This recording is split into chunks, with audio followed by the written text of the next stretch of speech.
Research shows that the number one reason people aren't more self-compassionate is because they think it's going to undermine their motivation.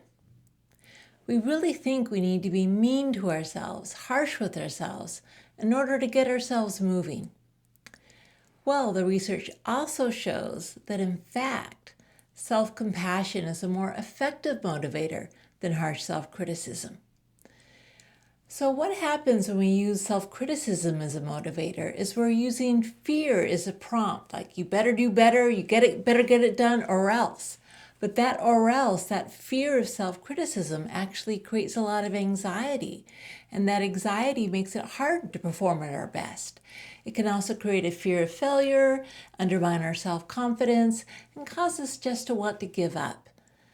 I mean, shame isn't exactly the best get-up-and-go mind state, and more importantly, shame interferes with the ability to learn and grow from our mistakes. Self-compassion, on the other hand, uses encouragement as a motivator. It says, I believe in you, how can I help? We use constructive criticism to learn from our mistakes as opposed to name-calling. And the research shows that that means we have less performance anxiety so that we actually do better. We have less fear of failure.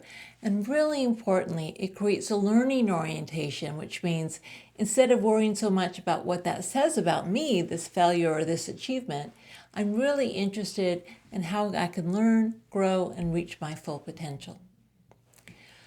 So the three components of self-compassion, which are kindness, common humanity, and mindfulness, take on a particular form when we're using it for motivation. The kindness comes in the form of, again, constructive criticism, warmth, encouragement, support. Common humanity reminds us that of the wisdom that, yes, we learn from our mistakes. So what can I learn here? What does this tell me about what maybe I did wrong, what I might do better next time? And then mindfulness keeps us focused. Instead of getting derailed by shame or anxiety, it keeps us focused on our vision. What's really important to me? How do I reach my goals?